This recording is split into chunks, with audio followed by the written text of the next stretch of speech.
यह एक gang rape है और इसमें सरकार प्रायोजित लोग शामिल हैं कि रेप तो हुई है, लेकिन कोई ज़रूरी नहीं है कि संजय राय ही दोषी है। तो मैं कहना चाहता हूं कि सिंगल रेप नहीं हो सकता है किसी भी 32 वर्ष की महिला से। मदरसा के जो मौलवी हो रहे हैं वो मैक्सिमम 8 साल 12 साल के लड़कियों से बलात्कार कर रहे हैं। क्यों?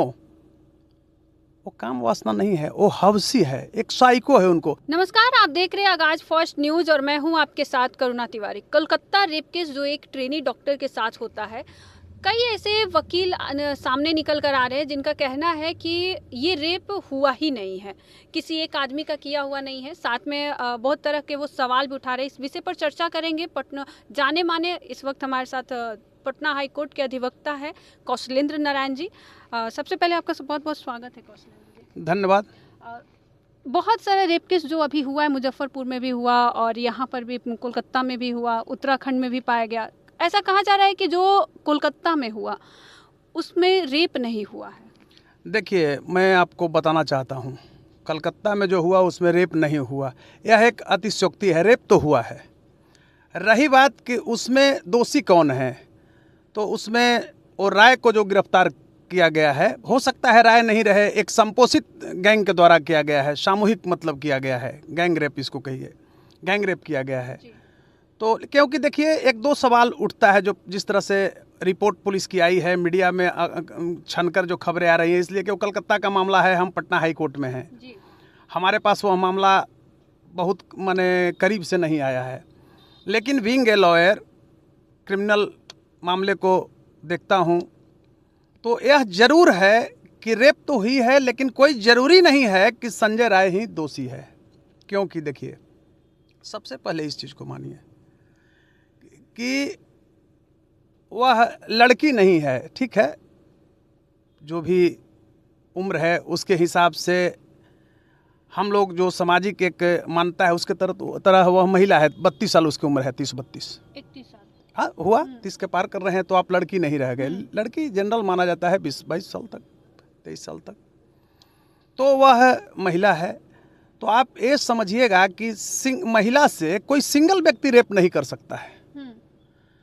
आप ये समझिए कि जब मैं स्पष्ट बोल रहा हूँ, एक विंग ए लॉयर, जो मेडिकल्स रिपोर्ट हम लोग के पास आते हैं, पटना हाई कोर्ट में भी हम लोग देखते हैं ना उसी चीज़ का, उसी चीज़ पर हम लोग बेल के लिए करते भी हैं, मुक्त भी कराते हैं, दोष मुक्त भी कराते हैं, सज़ा मुक्त भी कराते हैं। तो मैं कहना चाहता हूं कि सिंगल रेप नहीं हो सकता है किसी भी 32 वर्ष की महिला से। अगर आप इस चीज़ को समझिए, महिला हो या लड़की हो, जैसे आप कह रहे हैं, तो सिंगल रेप नहीं, लड़की मतलब हाँ, लड़की होती है, उसकी कम उम्र होती है, उतनी बड़ी में ताकत नहीं है, उतना उसको मेंटल डेवलपमेंट नहीं है, मेंटली वह उतना डेवलप नहीं है, तो कमज़ोर है। लेकिन एक 32 साल की महिला मैच्योर होती है, अगर उसके साथ सिंगल कोई रेप करेगा तो हल्ला ज़रूर मचाएगी। आप इस चीज़ को समझिए कि बॉडी का पार्ट्स जब है, कोई व्यक्ति अगर जोर जबरदस्ती से रेप करेगा तो एक्शन जब उसका होगा तो फिर सेक्सुअली और मतलब ये नहीं कर सकता है, रिलेशन स्थापित नहीं कर सकता है जब बॉडी का ये करेगा, एक्शन करेगा तो, क्योंकि वो भी तो मतलब प्रतिक्रिया करेगी। अगर उसकी इच्छा नहीं है, इच्छाओं के विपरीत हो रहा है, तो जैसे धक्का देना, महिला देना, ये देना, वो देना, मैं स्पष्ट रूप से बोल रहा हूँ। तो मैं कहना चाहता हूँ कि रेप तो वह अबला के साथ हुई है और यह एक जघन्य अपराध है, लेकिन इसकी जांच होनी चाहिए, गहनता के साथ जांच होनी चाहिए। सिंगल व्यक्ति किसी सिंगल व्यक्ति से, 32 साल की महिला से नहीं कर सकता है रेप। इसके लिए आप कहीं का उदाहरण देख सकते हैं, ये सामूहिक गैंग रेप है और ये सरकार प्रायोजित कह सकते हैं, गुंडों प्रायोजित, सरकार प्रायोजित नहीं किए, कुछ लोग इसमें लिमिट होते हैं, वो कॉलेज प्रबंधन से कुछ बातों को लेकर के हुआ होगा, तो एक सुनियोजित तरीके से रेप हुआ है। उस चाहे उसको गैंग रेप की उपाधि आप दे सकते हैं, लेकिन सिंगल कहना कि संजय राय ने रेप किया, यह एक अतिशयोक्ति है मेरे समझ से। जो मेरा एक अपना जो लीगल आइडियोलॉजी कहता है, तो संजय राय को ही सिर्फ दोषी मान लेना यह न्यायोचित नहीं है। वह अमानवीयता, क्रूरता तथा पाशविकता का जो नग्न प्रदर्शन हुआ है उस महिला के साथ, मेरी भी संवेदना है। हमारे घर में भी माताएं एवं बहनें हैं, आपके घर में भी हैं, समाज में हैं, बेटियां हैं। तो इसके लिए जो दोषी है उसको कड़ी से कड़ी सज़ा जो कानून में प्रावधान है वो मिलना चाहिए। लेकिन सिंगल व्यक्ति पर थोप देना कि संजय राय ने किया था, यह कहीं से न्यायोचित नहीं है। और मैं एक बात और कहना चाहूँगा, आप लोग भी मीडियाकर्मी हैं, विभिन्न स्तरों से खबरें जो है अनुशंसित होकर के आप लोगों के पास आती है, और मेरे पास तब आता है जब निचली अदालत से वो कानून का रूप बिगड़ जाता है, किसी भी इन्फॉर्मेंट के लिए हो या पिटिशनर के लिए हो, रिस्पोंडेंट के लिए हो। तो मैं कहना चाहता हूँ कि यह एक गैंग रेप है और इसमें सरकार प्रायोजित लोग शामिल हैं और इसकी बहुत गहनता से जांच करने की ज़रूरत है। क्योंकि देखिएगा, जो संजय राय है उसने कहा कि मुझे फांसी दे दो अगर ऐसा मैं हूँ तो। आप समझिए कि इस रूप में तब लोग बोलता है कि अंदर से मतलब बड़ा दुखी होता है कि मैं नहीं किया हूँ।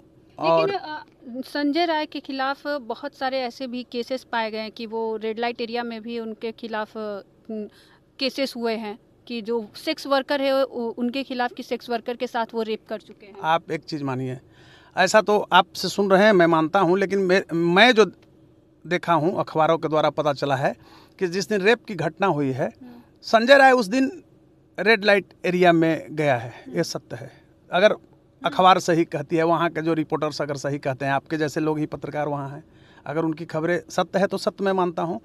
लेकिन आप एक चीज़ ऐसे भी मानिएगा, मेरा जो है कि कलकत्ता शुरू से ही खासकर वेस्ट बंगाल का एक ऐसा जगह है जहाँ पर महिलाएं के साथ और बाजारवाद की जो दुनिया है वो बहुत फली फूली है। यानी सेक्स वर्कर वहाँ ज़्यादा है। रेड लाइट एरिया सोनागाछी वगैरह है। अगर वह रेड लाइट एरिया में गया है तो ये कोई अतिशयोक्ति नहीं है, उसका चरित्र उस तरह के है। मैं नहीं कह रहा हूँ कि संजय राय बहुत दूध के धोया हुआ था, वह एक अपराधी है।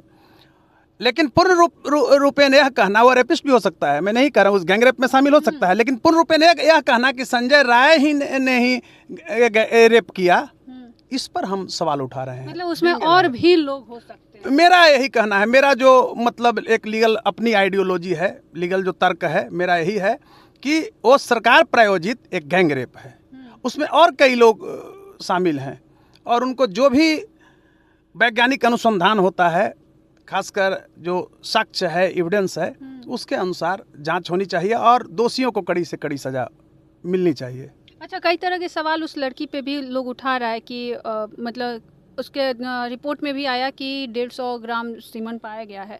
एक आदमी का तो हो नहीं सकता इसमें, जैसे आप बोले कि गैंगरेप हो सकता है। अभी और भी सीबीआई का डिमांड हो रहा है, सीबीआई जांच भी करना शुरू कर दी है। क्या लग रहा है कि मतलब उस लड़की को न्याय मिलेगा? देखिए, मैं एक चीज़ और आपको कहना चाहूँगा, बहुत अच्छा शब्द आपने कहा है, मैं उस चीज़ को यहाँ पर दर्शाना नहीं चाह रहा था, लेकिन आपने कहा कि 150 ml 150 ग्राम सीमेंट पाया गया है उसके प्राइवेट पार्ट्स में, या जो वहाँ पर उसका स्पेस है वहाँ पर। तो जब 150 ग्राम सीमेंट जहाँ पर पाया गया है तो आप समझ सकते हैं कि कोई भी सेक्सुअल रिलेशन स्थापित करने में सिंगल व्यक्ति का 150 ग्राम सीमेंट डिस्चार्ज नहीं हो सकता है। वो लगता है कि दिन में अगर सेक्सुअल रिलेशन स्थापित करता है 4-5 बार भी अगर, तो उतना डिस्चार्ज नहीं हो सकता है, बॉडी का उसके अंदर उतनी ये नहीं बन पाती है। तो यह प्रमाणित करता है जो रिपोर्ट्स है, और आप लोग मीडिया वाले भी ये खबर ला रहे हैं, तो यह एकदम उचित तथ्य है कि सामूहिक रेप हुआ है, गैंग रेप है। क्योंकि या फिर एक फैब्रिकेटेड इसको कह सकते हैं, और बहुत बड़ा इस पर प्लानिंग हुआ है। वो महिला डॉक्टर है और डॉक्टर्स लोग इसमें जुड़े हुए हैं और किसी तरह उसको डैमेज करना चाहते थे। मेरे अपनी ही दोस्त जो खबरों में सामने आया कि उसकी अपनी ही फ्रेंड उसको इस चीज़ के लिए वहाँ पे फंसा कर रखी। बिल्कुल, मैं तो बोल रहा हूँ उस दोस्त की गिरफ्तारी होनी चाहिए, हुई है, और लोगों की और अन्य लोगों की होनी चाहिए, क्योंकि विभिन्न स्तरों की ओर ये इंगित कर रहा है।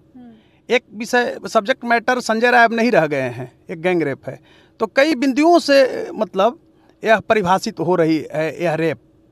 और वो महिला के साथ जो रेप हुआ है, यह मेरा जो अपना लीगल आइडियोलॉजी है उसके तहत मैं कह रहा हूँ कि यह एक प्लान्ड वे में है और कॉलेज प्रशासन यानी हॉस्पिटल जो है वो प्रशासन भी इसमें शामिल है, और संजय राय एक मोहड़ा हो सकता है, एक रेपिस्ट भी हो सकता है उसमें, गैंग रेप में एक शामिल संजय राय भी हो सकता है। इससे मैं कतई नहीं डिनाई कर रहा हूँ, लेकिन यह आप ही बोल रहे हैं, चाहे जो हमको मीडिया से खबर आ रही है, जो उसका पोस्टमार्टम रिपोर्ट आया है कि 150 ml सीमेन, तो हमको नहीं लगता है कि कितना हो हष्ट-पुष्ट व्यक्ति रहेगा, वो अगर महिला हो या पुरुष हो, वो सामूहिक अगर मतलब स्फूर्त वे में भी अगर फिजिकल रिलेशन स्थापित करते हैं, तो 1 से 2 बार 3 बार भी अगर उनका रिलेशन स्थापित होता है, चाहे वो काम वासना के भावना से हो, संतानोत्पत्ति की भावना से हो, मैं बता रहा हूँ आपको, मतलब सामूहिक कोलैबोरेशन से भी अगर करते हैं, शारीरिक संबंध स्थापित करते हैं, तो उनकी बॉडी में इतनी क्षमता नहीं होती है कि 150 ml जो है सीमेन डिस्चार्ज हो सकता है। अच्छा, आप एक क्रिमिनल लॉयर भी है, रेपिस्ट के दिमाग में ऐसा क्या चलता होगा कि उसको रेप करना है, फिर उसको कोई रिग्रेट भी नहीं होता, पछतावा भी नहीं होता, जैसे संजय रॉय का भी बयान है कि मुझे इसमें कोई पछतावा नहीं है। देखिए, मैं आपको बता रहा हूँ, एक दिमाग ही ऐसा होता है, खुराफात। और आप ऐसा एक चीज़ मैं उदाहरण दे रहा हूँ, अभी मैक्सिमम आप मदरसा में देख रहे हैं कि मदरसा का टीचर, मैं ऐसा देखते आ रहा हूँ, इंडिया में कई घटनाओं को मैं देख रहा हूँ कि मदरसा के जो मौलवी हो रहे हैं वो मैक्सिमम 8 साल 12 साल के लड़कियों से बलात्कार कर रहे हैं। क्यों? वो काम वासना नहीं है, वो हवसी है, एक साइको है उनको कि हम इसके साथ करें, इसके साथ करें, इसके साथ करें। जैसे रेड लाइट एरिया में जाने वाला व्यक्ति ऐसा नहीं है कि मतलब वो बहुत माने उसको सेक्सुअल डिमांड होता है बॉडी में, वो एक हैबिट होता है, वो साइको हो जाता है, उसको वहीं अच्छा लगता है। घर में पत्नी है फिर भी उसका आदत वही है। अब मैं बता रहा हूँ, आप जो एक परिभाषा दिए, ये बहुत साइकोलॉजिकली परिभाषा है और लीगल दृष्टिकोण से भी, हालांकि इंडिया में हमारा यह कानून नहीं है, खासकर हिंदुओं में, कि एक मर्द किसी 2-3 पत्नी से शादी कर सकता है। लेकिन ये जो आप बोल रहे हैं कि वो 3-3 विवाह किया था, तो पहले भी ऐसा उदाहरण है। लीगल चीज़ देखिए, एक लोक मत होता है, एक कानून मत होता है। कानून तो नहीं मना करता, लेकिन आज भी कई गाँव में मैं बता रहा हूँ कि आदमी 2-2 3-3 शादियाँ किए हुए हैं। उसका कारण है कि किसी को बच्चा नहीं है, तो गांव वाले ही, पत्नी ही कहती है कि एक शादी कीजिए, मेरा भी एक बच्चा हो जाएगा। तो यह कोई मुद्दा नहीं है कि 3 शादी किया छूट गया। हो सकता है, कहा जा रहा है कि संजय राय इम्पोर्टेंट था, ये भी लोग कह रहे हैं। तो जब इम्पोर्टेंट आदमी का बॉडी में, प्राइवेट पार्ट में सेंसेशन कहाँ से आएगा जो शारीरिक संबंध स्थापित करने के लिए उद्वेलित होगा? हाँ ठीक है, उसमें टचेबल ऑफेंस हो सकता है, हाथ से हो सकता है, और चिक से हो सकता है, लिप्स पर हो सकता है, लेकिन कहीं भी मैं आपको स्पष्ट रूप से बतला रहा हूँ कि जब बॉडी में रेजिस्टेंस नहीं है, इम्पोर्टेंट है, तो फिर रिलेशन कैसे बना सकता है? तो कहीं से आप संपूर्ण रूप से जो माने नहीं कह सकते हैं कि यह एक संजय राय द्वारा कराया गया रेप है, या इसको इस रूप में कह सकते हैं कि यह गैंग रेप है और एक प्रायोजित रेप है। और हमको लगता है जैसा कि डॉक्टर की टीम जो वहाँ है, डॉक्टर में ही कोई जलन होगा, चाहे कुछ भी होगा, वो लोग ही ऐसे कराए हैं। मेरा जो अपना लीगल आइडियोलॉजी। अच्छा, सीबीआई पे अब विश्वास हो रहा है कि मिल जाएगा न्याय?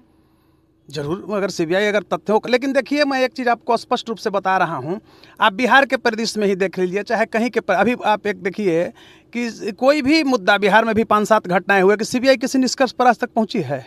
इसीलिए तो मैं आपसे नहीं, मतलब आप देखिए, वहाँ हो सकता है कि कलकत्ता में अभी केंद्र की सरकार है, सीबीआई जो केंद्र की सरकार है उसके विपरीत सरकार वहाँ है, तो हो सकता है कि सीबीआई अच्छा से जांच करे। अब वहाँ की मुख्यमंत्री खुद ही प्रोटेस्ट करने उतर जाती है रोड पे, देखिए, तो विश्वास थोड़ा डगमगाता भी है। देखिए, मैं बता रहा हूँ क्या ना, कि ये मुखड़ा जो होता है ना, एक सार्वजनिक मुखड़ा होता है, और एक पर्दे के नीचे ऊपर से दिखने में कुछ लगता है। जैसे ऐसे समझिए कि ऊपर से चिकने चुपड़े लगते हो जालिम, अंदर से फटे पुराने हो।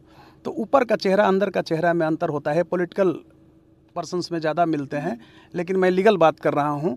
जिस तरह से वह महिला का 32 वर्षीय महिला का जो 90 एंगल का जो पैर का, देखिए, हम लीगली और मेडिकल बात कर रहे हैं। मेडिकल जो आता है हमारे पास, उसी को देख करके हम लोग बहस करते हैं। तो कहीं से नहीं लग रहा है कि एक आदमी रेप कर सकता है। मैं रेप हुआ है, लेकिन यह कह के ख़त्म कर देना केस को कि संजय राय ने ही सिर्फ किया, यह कहीं से न्यायोचित नहीं। उसमें ऐसा भी कहा जा रहा है कि जो वहाँ की सरकार है उससे भी मिले जुले बड़े बड़े लोगों का उसमें बिल्कुल कहीं ना कहीं कुछ गेम प्लानिंग, बहुत बड़ा, माने आप इस रूप में समझिए कि द मैटर, या जो मैटर है, रेप मैटर है, द टू के सीरियसली टर्म, समझ रहे हैं ना? तो इसमें कहीं से भी ये कह देना कि संजय राय ही रेपिस्ट है, मेरे समझ से यह सही नहीं लगता। बड़े लोगों को बचाया जा बड़े बड़े लोगों को बचाया जा रहा है और एक सुनियोजित यह गैंग रेप है, इसमें कहीं कोई अतिशयोक्ति नहीं है। और एक बीइंग लॉयर, मैं न्यायपालिका का एक प्रहरी हूँ, कानूनविद हूँ, उसके तहत मैं कहना चाहूँगा। देखिए, एक मैं छोटा सा उपमा आपको दे रहा हूँ कि संविधान बनाने वाले लोग एक कानून रूपी देव मंदिर बनाए, देवताओं के प्राण प्रतिष्ठा के पूर्व दानवों ने इसे चुरा लिया, कानून वही हो गया। आप एक चीज़ देखें, जितना भी गलत 2 नंबर आदमी है और वही मतलब इसके संचालन कर रहा है, राजनीति में चला गया। जितना डकैत था वो सब माननीय हो गए हैं, तो कहाँ से आप रह सकते हैं? महिलाएं कैसे सुरक्षित रह सकते हैं? अब बताइए, इसमें एकदम सक्रिय होना चाहिए था। और हमारा जितना भी यहाँ एजेंसी है, न्यूट्रल जो एजेंसी है, उसको स्पष्ट इस पर जांच करना चाहिए था। तो इस पर भी राजनीतिबाजी हो रहा है। यह मतलब हमारे समाज के बेटी बहनों के लिए बहुत ही दर्दनाक घटना है और इसकी कड़ी से कड़ी मैं निंदा कर रहा हूं। और अगर दोषी जो है, मैं संपूर्ण नहीं कहूँगा कि फांसी हो, जो कानून के अनुसार जो अगर असली दोषी हैं उनको फांसी होना चाहिए। मैं फांसी की मांग करता हूँ, बीइंग ए लॉयर।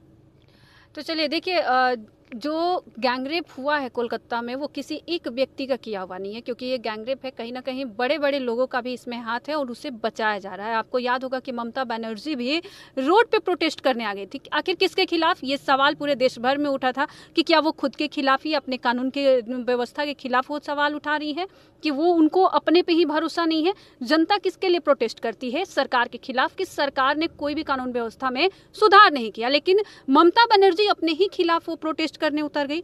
सवाल भी उठता है कि क्या सिर्फ एक संजय रॉय थे उसमें, या फिर कई ऐसे बड़े हाथ उसमें थे और सुनियोजित तरीका से ये गैंगरेप हुआ था? क्योंकि एक घर के बाद महिला के लिए उसका दफ्तर होता है, स्कूल होता है, कॉलेज होता है, जहाँ वो सबसे ज़्यादा सुरक्षित महसूस करती है, क्योंकि वहाँ पे उसके दोस्त पाए जाते हैं, उससे बड़े अभिभावक होते हैं वहाँ पर। अब अलग अलग तरीके के तमाम तरह के सवाल खड़ा हो रहे हैं। आपका क्या कुछ कहना है? आप भी हमारे साथ साझा करें और देखते रहे आगाज फर्स्ट न्यूज़।